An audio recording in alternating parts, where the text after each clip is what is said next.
para falar sobre eleições 2022, as regras para a disputa do pleito deste ano, né, de outubro. Primeiro turno no dia 2 de outubro, em todas as segundas-feiras. Nesse processo eleitoral, a gente tira dúvidas, esclarece as regras do processo com o professor de Direito Eleitoral, Alexandre Azevedo. Professor, bom dia. Bom dia, Rubens. Bom dia, Samuel Sarioso. É um prazer estar com vocês também, com os ouvintes, internautas do Sistema Sagres. Professor, a gente na última segunda-feira falou aqui basicamente, né, sobre o que pode e o que não pode na pré-campanha. E aí a gente seguiu na reunião de pauta ao longo da semana, a gente foi conversando, né? E aí o senhor citou essa questão da propaganda negativa. Isso pode, ou seja, um pré-candidato ou algum apoiador, alguém, né, divulgar, usar outdoor, usar plotagem em carro, postagem nas redes sociais para falar mal de um pré-candidato. Isso pode, professor? E já queria alertar, se o senhor quiser usar como exemplo, as fotos que o senhor enviou já estão prontas, né? Se o senhor quiser já ir citando os exemplos, aqueles dois exemplos, né, que a gente tinha observado. Professor, propaganda negativa, pode? Vamos lá. Eu vou fazer a introdução primeiro, explicar o que é essa propaganda negativa e os efeitos, e depois a gente pode examinar, né, em loco, para assim dizer, esses exemplos, né? Bom, a propaganda eleitoral, ela visa convencer o eleitor a dar o voto a um determinado candidato. Para isso serve a campanha e, enfim, a propaganda eleitoral. Então, aparece, coloca ali as suas qualidades, os seus méritos, as suas propostas, tentando obter o voto dos demais candidatos. Agora, existe uma propaganda, uma modalidade de propaganda chamada propaganda negativa. O que é isso? É uma propaganda que visa retirar o voto de determinado candidato, expondo ali as suas falhas, expondo, né, os seus erros, os seus equívocos, por assim dizer. Então, eu coloco para o eleitor, para o eleitorado de forma geral, né, destaco os defeitos de determinado candidato, as falhas de determinado candidato, visando diminuir a quantidade de pessoas que votem nele. Evidente, a pessoa que faz isso nem sempre vai ser o destinatário do voto arrependido, mas já serve como a retirada de votos, né, uma barragem ali do crescimento de determinado candidato. Essa propaganda, via de regra, ela é possível também na pré-campanha.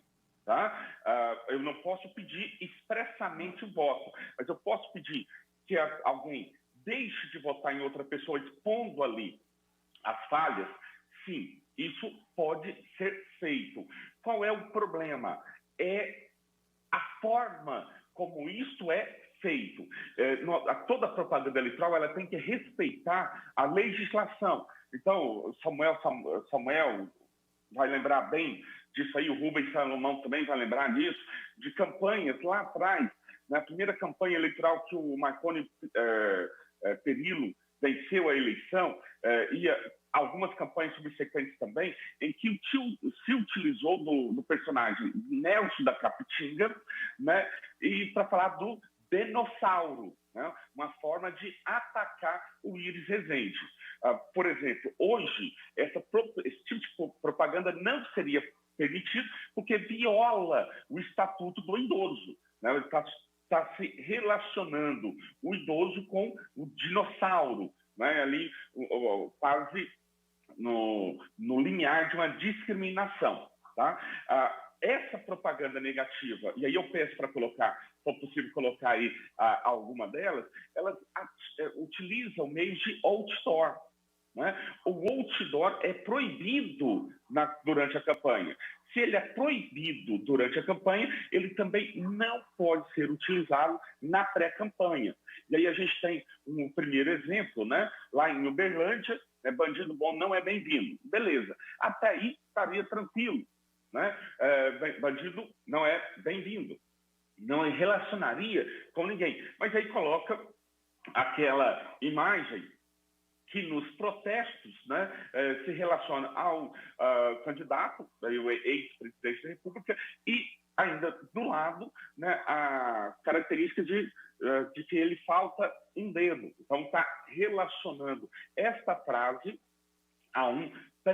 candidato. Aí se torna uma propaganda eleitoral negativa e ela é proibida não por ser em si negativa, mas por ser utilizado um meio proibido na campanha eleitoral. Né? Então, além disso, é a questão ainda de estar relacionando, né, deficiência física e essas coisas que não são adequadas hoje, no momento, na quadra em que nós vivemos. Tá? Então, essa propaganda aí, né, seria proibida, não pode, se algum dos legitimados entrar com a ação, provavelmente, né, ela será retirada.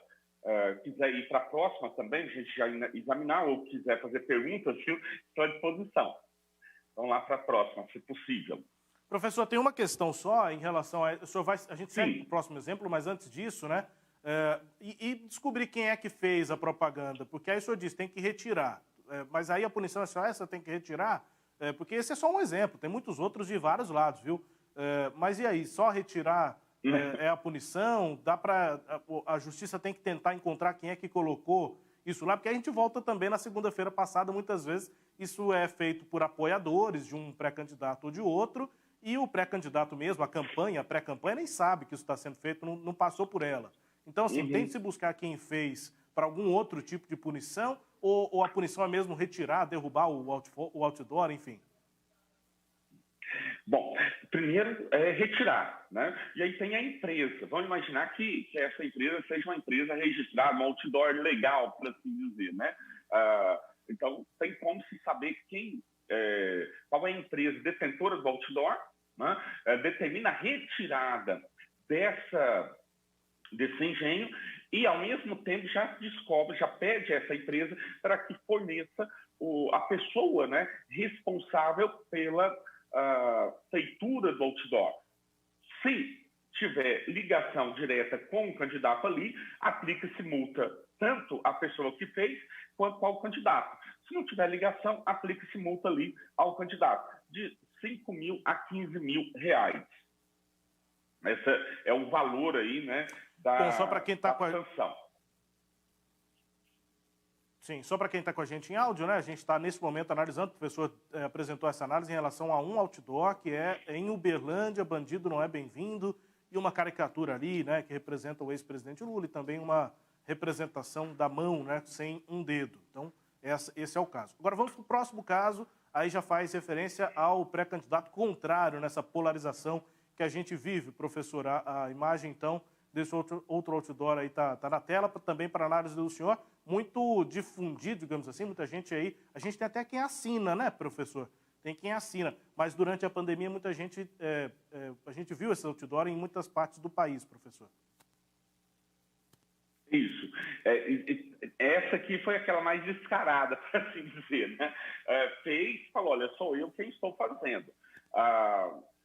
Veja, né, se trata aqui, a gente pode observar que é um outdoor mais antigo, né, Rubens? Porque ele fala, para quem está apenas nos ouvindo, coloca ali uma caveira, né, num paletó e com a faixa presidencial, escrito "O Senhor da Morte chefiando um país". E aí eu falo que mostra que é um pouco mais antigo, porque tem uma parte em vermelho dizendo, no Brasil, mais de 350 mil mortos pela Covid. Né? Quem denuncia política genocida não deve ser silenciado. Né? Essa aí, as falas desse outdoor. Se, né, esse outdoor foi feito quando estava lá atrás, né, não havia um contexto eleitoral ainda, não esse nosso contexto, então seria uma indiferente. Mas à medida que o tempo vai passando, entramos num período de já pré-campanha, aí sim seria uma campanha eleitoral negativa. Né? Essa campanha eleitoral negativa, ela também viola aqui por uso do outdoor. Tá? Não é uma questão da fala em si, do que se diz em si, mas por conta do que se utiliza, que é o meio de outdoor, que é um meio proibido na campanha eleitoral. Né? Então, essa forma, a poder falar, professor, mas é verdade, aconteceu esse tanto de coisas e tal. Sim, aconteceu, só que está relacionado a algo negativo, ao candidato na tentativa de retirar um voto. E fazendo isso por meio de outdoor não é permitido neste momento, nem mesmo durante a campanha eleitoral. Por quê? Porque o outdoor não é mais permitido em campanhas. Nos dois casos, professor, antes aqui do Samuel, e aí, Samuel, fique à vontade já para na sequência fazer seus questionamentos, mas nos dois casos, no outdoor anterior e nesse, também não há uma irregularidade que é imputar ao pré-candidato. No anterior, o ex-presidente Lula e agora o atual presidente Jair Bolsonaro, imputar a esses pré-candidatos uma atuação criminosa, né? Agora, nesse caso aí, como se fosse genocida, né? Usando esse tipo de termo, algo que é refutado pelo presidente. Então, o outdoor também não está imputando ao pré-candidato, assim como o anterior, uma atuação criminosa que não necessariamente é real, professor? Exatamente. Ainda tem essa situação, que não pode-se entender até um crime contra a honra, né? Uma injúria, né? Uma calúnia ou uma difamação. Diferenciar só para, bem rapidamente, né? Para o ouvinte, o internauta, entender. Na calúnia, eu imputo a alguém falsamente um fato definido como crime. Então, calúnia, eu falo que alguém cometeu falsamente um crime. Eu sei que ele não cometeu um crime. E eu o calunio. Difamação, eu cito que alguém cometeu um ato falsamente. Esse ato não é crime. Então, falar, fulano foi visto comendo pastel na feira no domingo. Isso não é crime. Só que a pessoa não estava lá comendo um pastel na feira, por exemplo. Isso é difamação. Já injúria, eu posso utilizar algo que, mesmo que seja verdade, ofende a pessoa. Tá? Então, na injúria, não precisa ser falso. Precisa ser algo ofensivo à pessoa. Pode ser verdadeiro, pode ser falso, mas comete, né, a honra, a moral dessa pessoa. E isso aí caracteriza o crime de injúria.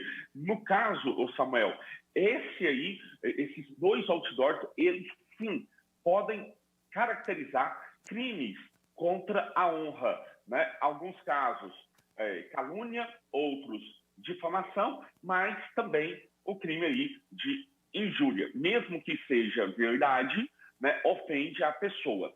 É aquela máxima, né? Não é porque a pessoa quer falar que necessariamente o outro quer ouvir e ainda que ele vá gostar disso. Ele pode se sentir ofendido com essa situação. Vamos lembrar aquela situação, há muito tempo atrás, do jogador Grafite, né? Do Goiás. Ele foi ofendido e aí muita gente falando, mas como que ele foi ofendido com injúria racial, não é? Na época, a injúria racial não era crime próprio, tinha que pegar na injúria simples, né? E aí disseram, mas se ele não usa o nome de grafite, como ele pode ser ofendido por uma injúria racial?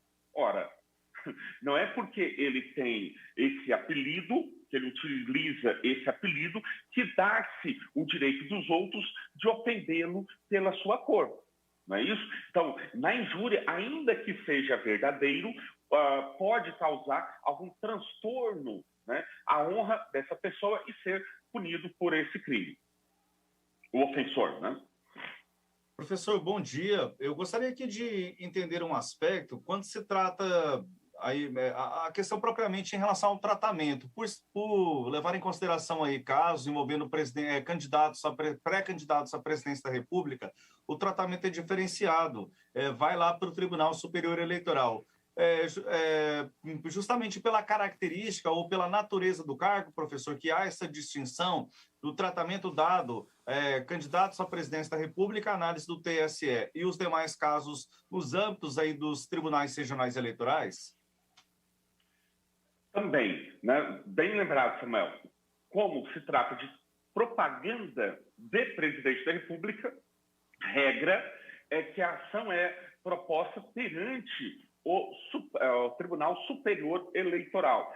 Se fosse candidato a governador, deputado estadual, senador, seriam perante os TREs, Tribunais Regionais Eleitorais. Só que tem um detalhe aí, que aí entra uma exceção, Samuel, que é o poder de polícia. Como está frente a algo vedado, né, se poderia qualquer pessoa requerer, até mesmo a qualquer pessoa viva, né, qualquer dos legitimados requerer perante o juiz eleitoral da localidade o exercício do poder de polícia, né, para retirar uma publicidade, né, vedada pela lei. Não precisaria necessariamente entrar perante o Tribunal Superior Eleitoral, porque viola a lei diretamente, então seria possível o exercício do poder de polícia. Evidente, esse juiz não poderia aplicar a multa, né, essa multa de 5 a 15 mil reais, mas poderia determinar à empresa a retirada da publicidade. Professor, ainda nesse mesmo aspecto, apenas aqui para o nosso ouvinte, nosso telespectador, ele vislumbrar aí um recorte de 2018 e de agora de 2022. Olha só, em maio, e aí pegando a comparação do mês de maio de 2018, também maio agora de 2022. Até maio de 2018, naquela eleição presidencial, o Tribunal Superior Eleitoral ele contabilizava 12 representações desse tipo aí que a gente está falando, de propaganda eleitoral antecipada. Já são 30, ou pelo menos eram 30 até o final de maio, no ano de 2022. E aí a minha pergunta ao senhor, na sua análise, por que nós tivemos esse aumento, professor, na comparação com aquele processo eleitoral de 2018? Olha, podemos olhar disso aí num primeiro ponto, da questão da polarização que se está. Então, os lados, eles tendem a ficar mais ostensivos, né?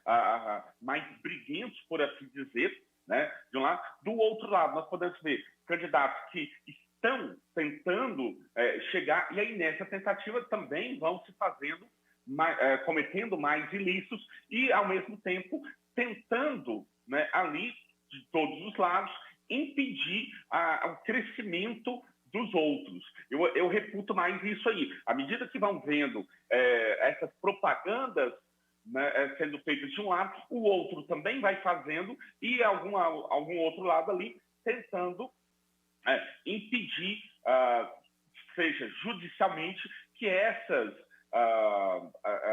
esses engenhos, essas publicidades continuem a serem realizadas. Eu noto essas duas dinâmicas aí. De um lado, eu vou fazendo as propagandas irregulares na tentativa de ou crescer ou diminuir o crescimento. E do outro, eu vou entrando com ações eleitorais, né, para que a justiça eleitoral coíba esses engenhos que o outro lado está usando.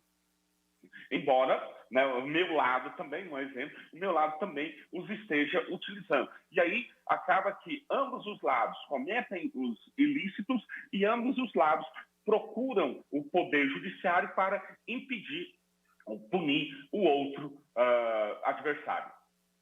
Professor, desde a semana passada, quando já falávamos alguns casos a respeito dessa propaganda eleitoral antecipada, principalmente quanto a essa utilização de outdoor e outros instrumentos, eu procurei analisar alguns aspectos aí da própria lei eleitoral, a Lei 9.504 de 97, e aí fiquei com algumas dúvidas e trouxe aqui para a gente poder analisar nesse aspecto. O primeiro, eu queria pegar apenas aqui dois pontos no artigo 36, no inciso 5º e no inciso 4º. Eu vou começar pelo 5º.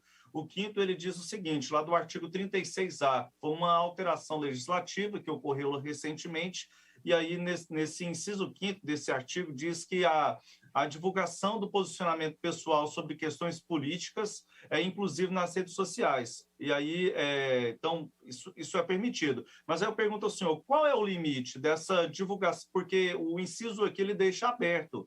Não é? Então, qual é o limite desse posicionamento pessoal sobre questões políticas? Olha, esse aqui é aquele amplo demais, né? Então, desde que não haja pedido de votos, é possível fazer. E é evidente, né? Desde que não seja, no caso que eu coloquei aqui, ofensivo aos outros candidatos. Então, vamos imaginar se utiliza aqui para o posicionamento frases que comprometem a honra de outro candidato. E essa pessoa que foi ofendida, ela poderá socorrer-se ao Poder Judiciário para impedir ou para proibir ou aplicar alguma sanção que seja para a pessoa, não é, que esteja divulgando. Então, olha só, posicionamento pessoal sobre questões políticas. Né? O que seria essa? Vou imaginar, Samuel, hoje, preço do álcool, preço da gasolina. Seria uma forma. A CPI da Petrobras, por exemplo, né? Seria uma forma. O assassinato, né, do repórter e do servidor público lá da FUNAI. São situações, né, que estão aí à barra da sociedade. A sociedade precisa discutir. Né? Então, a pessoa pode colocar, né, nas suas redes sociais esse posicionamento. Algo que não poderia fazer. Uma publicidade, por exemplo, xingando alguém, né, ofendendo a honra de alguém. Isso aí seria, né, controlado. Aí não importa se é período eleitoral ou não, se nessa campanha eleitoral ou não. Colocou algo que é ofensivo, aquele que se sentiu ofendido pode, né, ali buscar o Poder Judiciário para a sua reparação. E, professor, da minha parte aqui, eu tenho um último questionamento para a gente poder, já caminhando aqui para o final da nossa conversa, um outro aspecto legislativo, né, que queria trazer para o senhor. No parágrafo 1º do artigo 36, e aí nós estamos agora nos aproximando do período das convenções partidárias. O período ele vai de 20 de julho até 5 de agosto, e aí, à medida que a gente vai aproximando, há aqui uma previsão nesse parágrafo 1º do artigo 36, também da Lei 9.504, que aí fala o seguinte, aqui a informação, né, tem nesse parágrafo. Ele estabelece que na quinzena anterior, às convenções partidárias, é permitida a realização da propaganda com a finalidade de convencer os demais filiados. Claro, essa propaganda ela é permitida no âmbito interno ali dos partidos. Mas, por exemplo, professor, uma faixa que é colocada na parte ali, por exemplo, de frente a uma sede de um partido político, ou então na porta de um evento, qual é o limite? Me recorro aqui novamente a essa pergunta, né? Ao limite. Qual é o limite dessa propaganda partidária interna para que ela não tenha efeitos externos e aí descumpra isso que está estipulado aqui nesse parágrafo dentro desse artigo aqui da lei eleitoral? Esse aí, Samuel, é um dos problemas mais difíceis de a gente encontrar uma solução. Né? Eu te confesso, pergunta muito boa. Né? Por quê? Vai depender do âmbito da propaganda. Né? Do âmbito da eleição em si. Tá? Então, vamos imaginar que fosse uma eleição municipal. Né? E aí vai ter a convenção do partido no ginásio de esportes ali da prefeitura, ali do município. As faixas colocadas seria ao redor daquele ginásio. Nas ruas, né, vizinhas ali, seria proibido. Por quê? Porque já está, numa cidade pequena, a gente sabe que colocou nas ruas ao redor, já está tomando praticamente toda a cidade. Então, isso aí seria proibido. Agora, uma eleição em grande centro, vamos imaginar Goiânia, né, São Paulo, Brasília, então se permitir, né, numa eleição para governador e para presidente da República, que essas faixas estejam tanto do lado de fora dessas localidades, quanto em algumas ruas adjacentes, né, por conta do âmbito da eleição em si. Então, vamos imaginar aqui em Goiânia, né, ali o Teatro Arena, o Goiânia Arena, né, seria possível colocar faixas ali ao redor do estacionamento do Serra Dourada e também do Goiânia Arena, inclusive naquela rua Fladseba, né? E aí vai colocando algumas coisas ali mais próximas do Teatro Desculpe, do teatro, eu estou aqui com o teatro, do Goiânia Arena. Vai colocando algumas páginas ali, recepcionando as pessoas que vão participar dessa convenção partidária. É isso, professor. Rubens. Obrigado pelo contato com a gente aqui na Sagres também nesta segunda-feira. E até a próxima segunda-feira com mais temas, com mais regras aqui, definições para as eleições desse ano. Um abraço, professor. Boa semana. Muito obrigado. Boa semana a todos vocês. E é sempre um prazer estar com vocês. Até segunda-feira, se Deus quiser. Em toda segunda-feira, professor de Direito